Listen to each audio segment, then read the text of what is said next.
Good day, everybody, and welcome back to yet another episode of Not Yet Mature. So today comes close to home. Home in the sense of what I do for a living in my physical work, not only giving, opinions and feedback and all throughout the series. And today is sales related. Sales, as you guys know or might not know, is something that in my position as a sales director is something that not only that I do or develop and research, but something that I implement and train into. And very recently I was asked to present key points to a company on how they can improve their sales. And sales generally, if you speak about key points and if you speak about, training and things like that, you can go in days and days, and there's books to read and, there's experts in the field to listen to and everything like that. But I thought, wait, let's break it down. Let's take sales and we break it down to 5 key points of what is sales and how you can use that 5 points to improve on your personal sales. You as a salesperson, or you in a company that is, reluctant or reliant on sales to take your company obviously to the next level. Sales is something that is very, very, very important to us. It is something that is important for the sustainability and for the improvement of a company. It is something that creates a company to move forward, to move into profitability. And there are always key points, and people listen to it and they say, I've got this, but they don't truly make it their own. And that's where the problem comes in. So without further ado, without any, further delay on today's message, because it won't be too long, it's just the basic 5 points on sales, and going not into depth, but just explaining each point on how you can use it to benefit yourself in the company, because sales leads to either commission or revenue and it brings your salary in, but it also moves a company that you're working for, whether it's your own, whether it's another company, it doesn't matter, but it moves that to the next level. So if you guys are ready, I'm ready.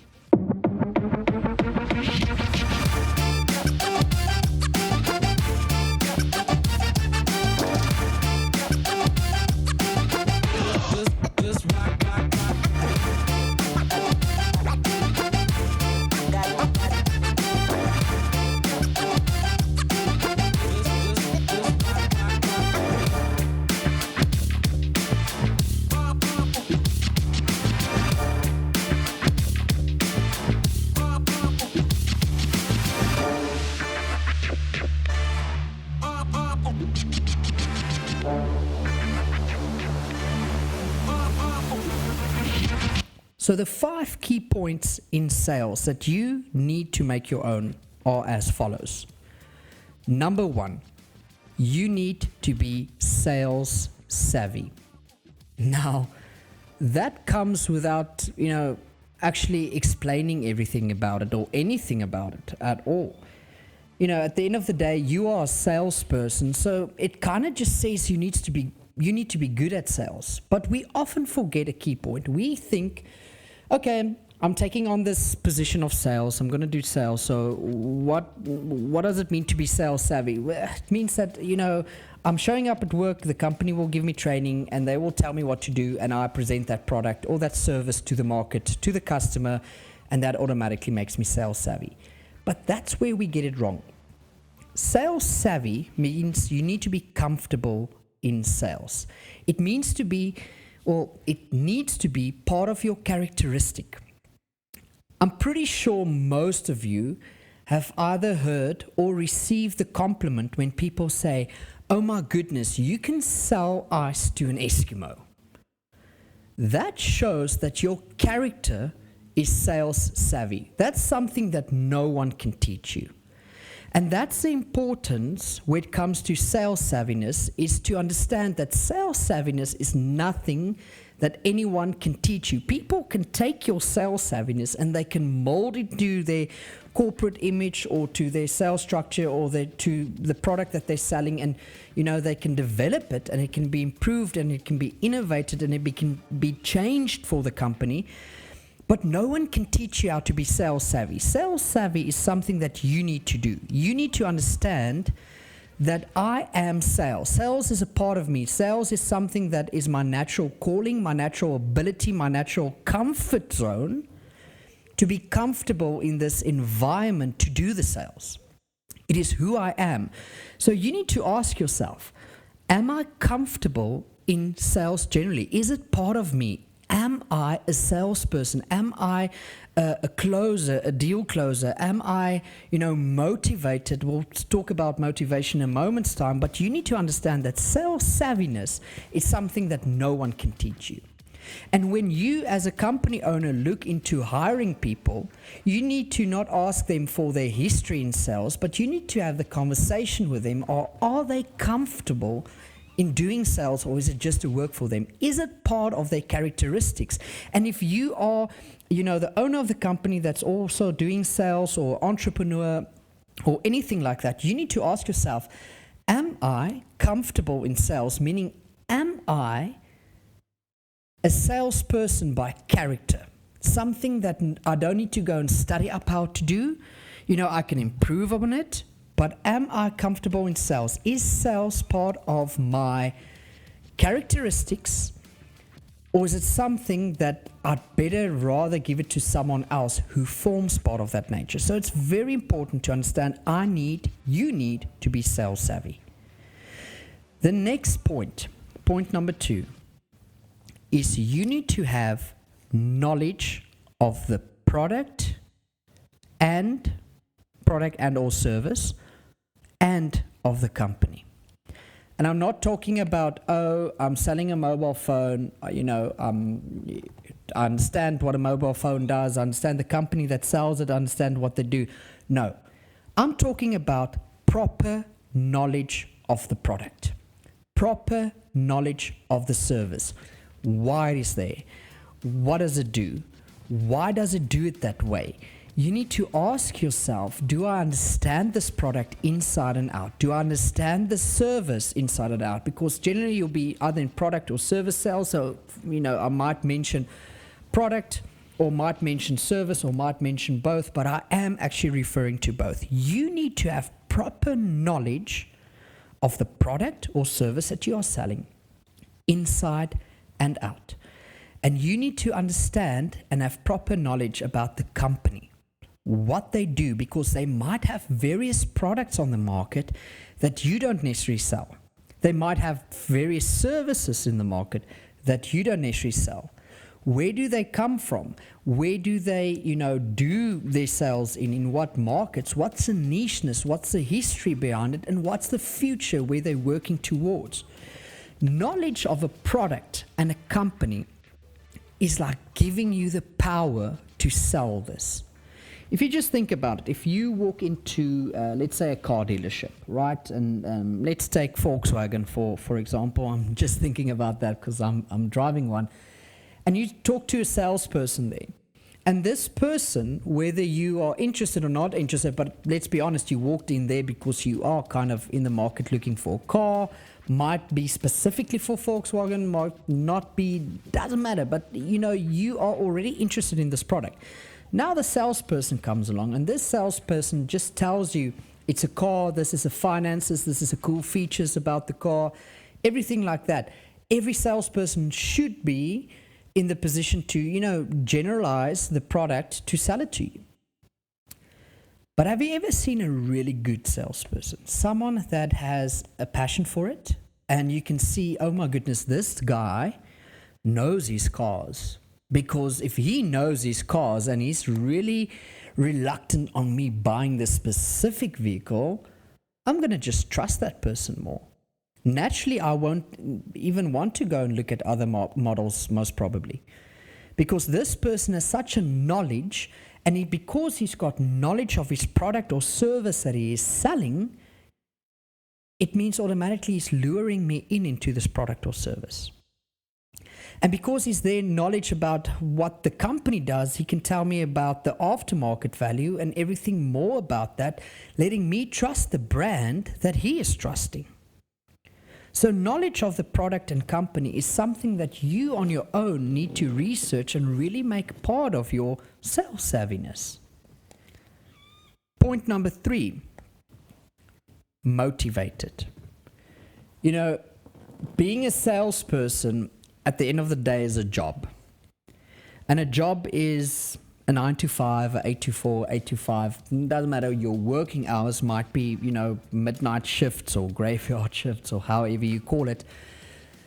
But just doing it because that's what you get paid for doesn't bring or take away the motivation that you have.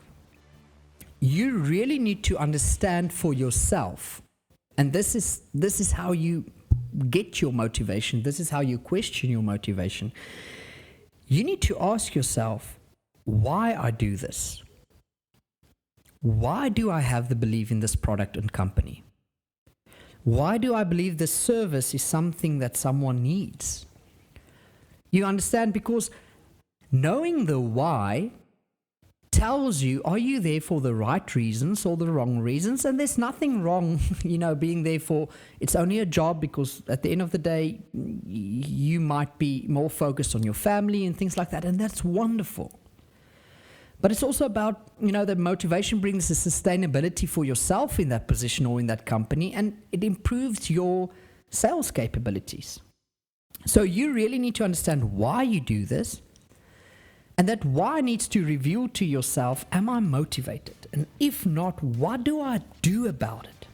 Because if I'm not motivated, then one day when I'm tired or I had a bad day not at work, but at home, or, just something terrible happened, or and it influences my sales capabilities, it means it influences my motivation. But if your motivation in your role is there, understanding why you do it in the first place, it's very easy to switch into the natural sales capabilities that you have. It's very easy to say, I had a bad day at work, or I had a bad day at, my wife's on my case, or my husband's on my case, the kids were sick, whatever happened. But why am I doing this? And oh my goodness, I tap into that motivation just like that, knowing this is exactly why I do it. And this is what motivates me. Now, motivation can look different to everyone. That's why I'm not going too much in depth. It can be a financial motivation. It can be, this is just, my work environment is perfect. The motivation is just getting the deal done. The motivation can change. It can add. It can, it doesn't need to be always the same motivation. And that's why it's important on not only this point, but all 5 points to constantly reflect back on it. You do need to understand why you are motivated, and if you are not, you need to find that path to be motivated in what you do, because that is going to be the groundbreaker for not only having fun at work, but to improve, to be better at what you do. And when other circumstances out of the sales, out of the work environment influence it, you can just tap back into that motivation to know exactly, this is why I do it. This is what I love what I do. Because sales is something that you need to love what you do. Because if you look at point 1, sales savvy being part of your characteristic, comes to loving yourself and your own capabilities in what you do. Point number 4. You need to be proactive. A lot of people say it. They call it innovation sometimes. They call it, there's various ways of what they call it. And I'm not saying innovation is proactiveness, not at all. But proactiveness surely forms part of innovation. But let's not talk about innovation. Let's talk about proactiveness.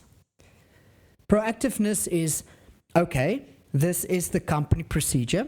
This is how I do it. If you're in telemarketing, I need to pick up the phone. I need to do this. This is fine. But there are always not the rules to break. I'm not saying there are, of course, we'll have a different discussion on that. There are rules to break. That's fine. But there are always room to be more. Always room to do more. always room to do things differently so that the customer might experience this differently, so that you might do it better, than faster, more efficient, more profitable. Proactiveness is something that not everyone can do. And in sales, that is so important. There might be positions that, in a company that proactiveness, there's really no room for proactiveness, or it's not a requirement. But with sales, it is a requirement.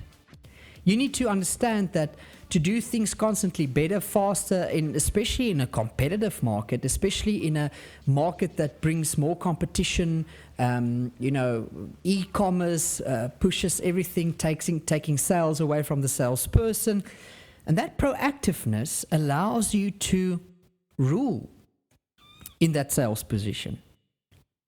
So proactiveness is really just going above and beyond what is expected, and not only following the rules, but seeking the gaps in those rules for improvement, for faster sales, for better experience, for better customer relationship. It doesn't matter how you look at it. Proactiveness is something that if there's a lack of proactiveness, you just stay in the mindset of it's a 9 to 5. Whether I do my job great today or if I just pitch up, I'm doing my job. There's no room for proactiveness, and that is a danger zone, especially in sales, that you can fall in the trap of. The last point I want to make is point number 5. There needs to be commitment. You need to be committed to your job. Now, commitment or being committed to the job, very sometimes we think that it means that your job needs to be everything. Or very sometimes we throw this straight out of the window because we heard a motivational speaker or, someone saying work isn't everything, there's life, there's more to life than just work. And we think, and that's true, that is true. But we think automatically that means my commitment or being committed to the product or the company goes out the window. And that is not true. Committed or commitment simply refers to you committed to do the job that is first of all expected of you, and committed to do it in the time frame that is best suited for your lifestyle and the company. So I know, for example, if my working hours is either 9 to 5, or it's not hour related, it's project related or task related, meaning this is what needs to be done, I need to be committed to see it through. I need to be committed to know that when I pitch up to do my job, that is sales on this topic, that is what is expected of me, and I need to be committed to do so. A lack of commitment leads to a gamble. That means, I'm just going to sit there, a customer might walk through the door, and, whether I do a sale or not a sale, I'm at work, that's fine. But you're not committed to do the sale. You're not committed to do the job. And commitment really comes to proactiveness as well. But on its own, it's really, really important to understand that without commitment or without thorough commitment, you're just going to linger. You're just going to float. You're going to hit a ceiling because you're not committed to see this through. And if sales is what you are, then you need to have that commitment to yourself to see it through. So ask yourself today, if you take this 5 points and you reflect back on it, truly ask yourself, am I sales savvy? Is sales part of my characteristic? Am I comfortable in doing sales? Do I truly have the vastest knowledge of the product or service and the company? Am I motivated? Do I understand why I do what I do? Why I sell what I sell? Am I motivated enough to believe and trust in this product or service to sell it to someone else? Or am I just doing the job? Am I proactive? Meaning, do I understand what is required, the sales process and how everything works, the rules of engagement, but am I proactive with that? Do I understand that, if a company tells you part of the sales process to call customers and email customers, do I understand that proactiveness means that I can still drive to that customer, invite them for a coffee, have a sales presentation at my work, have a Zoom meeting with that customer, set up meetings, create more links in the company? Do you understand that being proactive means I can do all of those things? Whether it's exactly on the rule, I'm not breaking any rules, I'm just adding to that. And then ask yourself today, are you committed? Are you committed in your job, knowing that when it's expected from you to do your job, that you are there to do a great job, to be great at what you do? Or is it just a 9 to 5 for me? You see, in sales, it's so important to understand these 5 points. Otherwise, it just becomes a job. And for yourself, it's a danger zone because it will be more difficult to reach targets, to get to that point for successful sales. A relationship with customers would be vulnerable and exposed and maybe not that great. And the company might not be happy with my performance. Even if it's my own company, I might see it as a failure.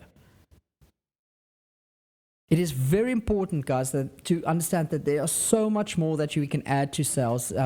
Never keep the same with proactiveness. You can read up on more material, get more engagement, get experts to speak into your life. You can get seminars and webinars and everything, and read books and study or anything to improve on it. But if you don't have these 5 points, all of the rest might be for nothing. So I want to encourage you today to take those 5 points to heart and really just evaluate it in your own life and go out there and be the killer in the industry.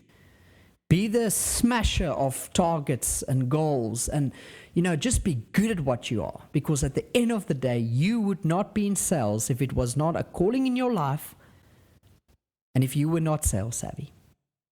Excited for you guys. Have a good one.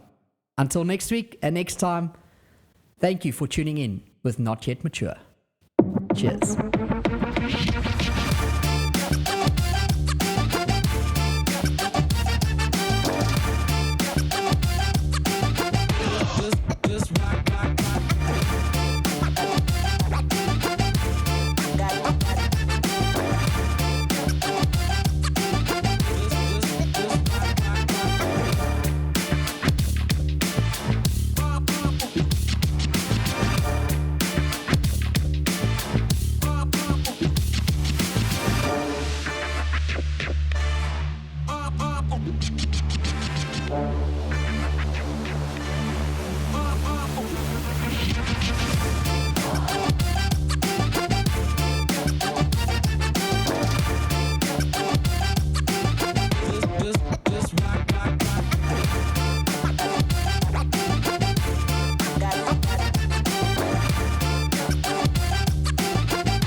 Just rock.